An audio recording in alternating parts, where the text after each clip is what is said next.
연장 120분 혈투를 펼친 벨기에 선수들이 과연 제대로 뛸 체력이 있을까? 미국 4-3-3을 기반으로 전방에 리카르도 페피가 중앙 수비수를 고정하고 크리스천 풀리식과 말릭 틸만이 좌우와 중앙 사이를 유기적으로 오가며 공격 공간을 만들어내는 구조다. 페피는 발로건과 비교하면 공을 오래 끌고 직접 전진하는 유형보다는 페널티 박스 안에서 위치를 선점하고 마무리하는 능력이 돋보이는 공격수다. 수비수 사이에서 짧게 움직인 뒤 크로스와 낮은 패스를 슈팅으로 연결하는 감각이 좋고 전방 압박에도 성실하게 참여할 수 있다. 그래서 발로건이 보스니아전 퇴장으로 나설 수 없더라도 최전방의 기본적인 움직임과 문전 마무리 능력까지 크게 떨어질 가능성은 낮다. 틸만은 중앙 미드필더와 공격형 미드필더, 측면 공격 역할까지 모두 소화할 수 있는 다재다능한 자원이다. 상대 미드필드 뒤에서 공을 받는 위치 선정이 좋고 전진 드리블과 침투뿐만 아니라 마지막 패스와 직접 슈팅까지 연결할 수 있다. 보스니아전에서도 발로건의 선제골 과정에 관여한 뒤 직접 프리킥 득점까지 만들어내며 공격 전개의 중심 역할을 확실하게 보여줬다. 풀리식은 왼쪽 측면에서 공을 받은 뒤 수비수의 바깥쪽과 안쪽을 모두 공략할 수 있는 핵심 카드다. 짧은 거리에서 방향을 바꾸는 능력이 뛰어나고 상대 풀백이 한 발 늦게 반응하는 순간 곧바로 박스 안으로 진입할 수 있다. 미국은 이러한 풀리식의 1대1 돌파력을 극대화하기 위해 공격 인원을 의도적으로 반대편에 집중시키는 방식을 활용할 수 있다. 페피와 데스트, 틸만이 오른쪽 측면과 오른쪽 하프 스페이스에 밀집해 짧은 패스를 주고받으면 상대 수비 블록도 자연스럽게 그 방향으로 쏠리게 된다.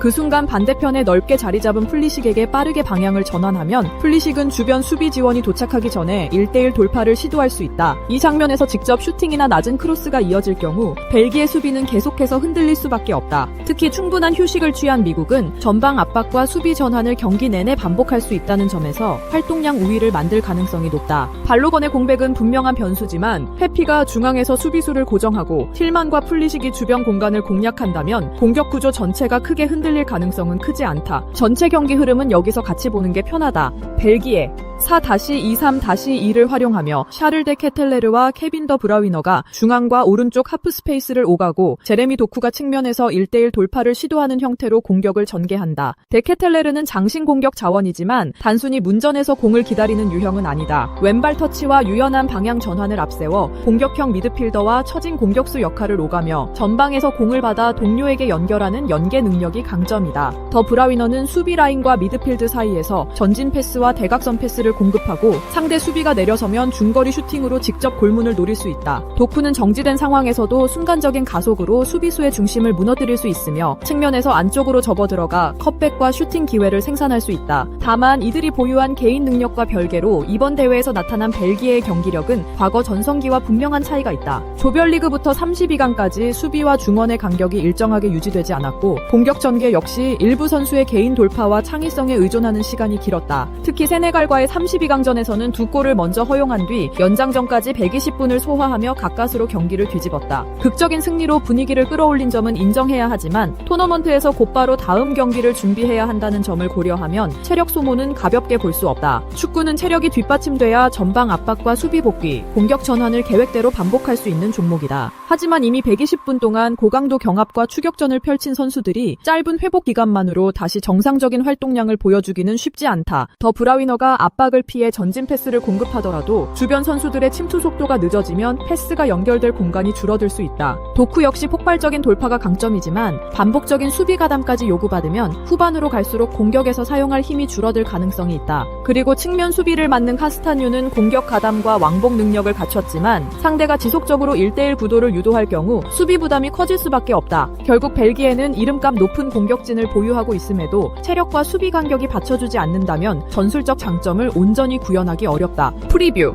이번 경기는 선수들의 이름값보다 직전 경기에서 발생한 체력 소모와 현재 전술을 실제로 구현할 수 있는지를 먼저 살펴야 한다. 벨기에는 세네갈을 상대로 연장 120분 동안 추격과 압박을 반복한 끝에 극적으로 16강에 진출했다. 승리 과정에서 보여준 집중력은 높게 평가할 수 있지만 이미 상당한 체력을 사용한 상태에서 미국의 빠른 방향 전환과 측면 돌파를 상대해야 한다. 벨기에가 과거 전성기 수준의 경기력을 유지하고 있다면 개인 능력으로 이러한 부담을 극복할 수도 있다. 하지만 조별리그와 32강에서 확인된 모습은 수비 간격과 압박 지속력, 공격 전개의 속도 모두 완성도가 떨어졌다. 더 브라위너가 전진 패스를 공급하고 도쿠가 측면에서 돌파를 시도하더라도 공격이 끊긴 뒤 수비 대형으로 복귀하는 속도가 늦어질 위험이 크다. 반면에 미국은 보스니아전에서 발로건이 퇴장당한 이후에도 수적 열세를 견뎌내며 무실점 승리를 완성했다. 틸만은 중원과 공격 사이에서 연결고리 역할을 수행할 뿐만 아니라 직접 득점까지 책임질 수 있다는 점을 보여줬다. 페피는 발로건과 완전히 같은 유형은 아니지만 페널티 박스 안에서 수비수를 고정하고 크로스를 마무리하는 역할에 강점이 있다. 그래서 미국은 공격 방식 전체를 바꾸기보다 최전방의 움직임을 조정하는 수준으로 공백에 대응할 수 있다. 무엇보다 미국이 오른쪽에 페피와 데스트, 틸만을 배치해 벨기에 수비를 한쪽으로 끌어낸 뒤 풀리식에게 반대 전환을 연결하는 장면이 핵심이다. 카스탄유가 전반 초반에는 풀리식의 첫 돌파를 저지하더라도 이러한 1대1 대결이 반복되면 체력과 집중력이 함께 떨어질 수 있다. 그리고 벨기에 중원이 측면 지원을 위해 이동하면 틸만이 중앙과 하프 스페이스에서 공을 받을 공간까지 넓어진다. 결국 미국은 한쪽 측면에 수적 밀집을 만든 뒤 반대편 풀리식에게 넓은 1대1 공간을 제공하고 동시에 틸만의 중앙 침투까지 활용할 수 있다. 벨기에는 이를 막기 위해 수비 간격을 좁혀야 하지만 그렇게 되면 공을 탈취한 이후 전방으로 나가는 거리가 길어지고 공격진이 고립될 수 있다. 전반에는 벨기에가 경기 속도를 조절하며 균형을 유지하더라도 후반으로 갈수록 연장전의 체력 소모가 드러날 가능성이 높다. 반면에 미국은 익숙한 환경과 충분한 회복 시간을 바탕으로 압박 강도와 측면 왕복 횟수를 유지할 수 있다. 발로건의 결장은 가볍지 않지만 페피의 문전 움직임과 틸만의 다재다능함, 풀리식의 1대1 해결 능력이 공백을 분담할 수 있다. 그래서 이번 경기는 과거의 이름값보다 현재의 활동량과 측면에서 1대1 구도를 만들어내는 전술적 설계가 결과를 좌우할 가능성이 높다. 벨기에가 후반까지 미국의 반대 전환과 풀리식의 돌파를 통제하기는 어려워 보이며 체력과 전술적 상성에서 앞서는 미국이 승부를 가져갈 가능성이 높다. 핵심 포인트.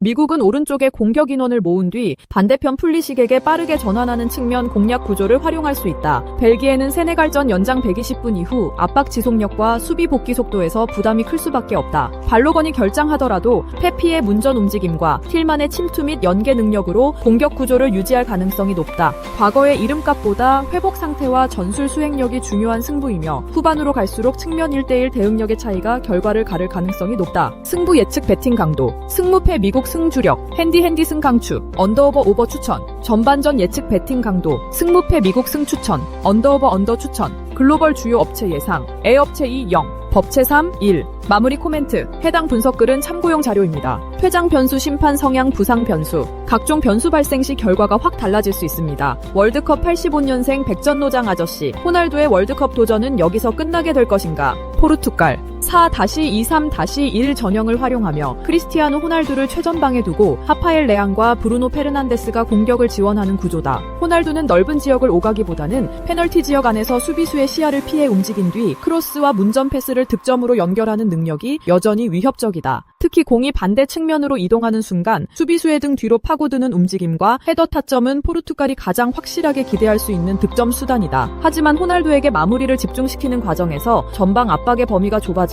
상대가 후방에서 침착하게 공을 순환할 경우 중원 2명에게 수비 부담이 몰릴 수 있다. 하파엘 레앙은 왼쪽 측면에서 긴 보폭을 활용한 순간 가속과 과감한 돌파로 수비 대형을 무너뜨리는 공격수다. 공간이 열렸을 때는 폭발적인 전진 능력을 보여주지만 상대가 수비 간격을 촘촘하게 유지하면 공을 받는 위치가 낮아지면서 골문과의 거리가 멀어지는 약점도 나타난다. 브루노 페르난데스는 전방을 향한 빠른 침투 패스와 중거리 슈팅, 세트피스 킥을 통해 공격의 방향을 바꾸는 역할을 맡는다. 다만 스페인이 공 주변에 여러 명을 배치해 패스 길목을 선점하면 브루노 페르난데스가 공을 잡는 횟수 자체가 줄어들 수 있다. 크로아티아를 상대로 추가 시간 극적인 결승골을 기록하며 16강에 진출했지만 경기 전체를 안정적으로 통제했다기보다는 마지막 집중력으로 간신히 살아남은 흐름에 가까웠다. 그래서 스페인을 상대로도 수비 시간을 길게 가져간다면 호날두와 레앙이 공격으로 전환하는 순간 고립될 가능성을 배제하기 어렵다. 스페인 4-2-3-1 전형을 바탕으로 페드리를 중심으로 공이 위치한 주변에 여러 명을 배치하며 짧은 패스로 수적 우위를 만드는 운영이 핵심이다. 페드리는 상대 압박이 들어오기 전에 몸의 방향을 열어두고 공을 받아내며 한두 번의 터치로 전진 방향을 바꾸는 능력이 뛰어나다. 단순히 공을 오래 소유하는 데 그치지 않고 상대 중원의 첫 압박선을 끌어낸 뒤 비어있는 있는 공간으로 패스를 연결하기 때문에 스페인 공격의 속도 조절을 책임지는 자원이다. 그리고 페드리 주변으로 동료들이 촘촘하게 접근하기 때문에 공을 빼앗기더라도 즉시 둘러싸며 소유권을 되찾는 구조가 자연스럽게 형성된다.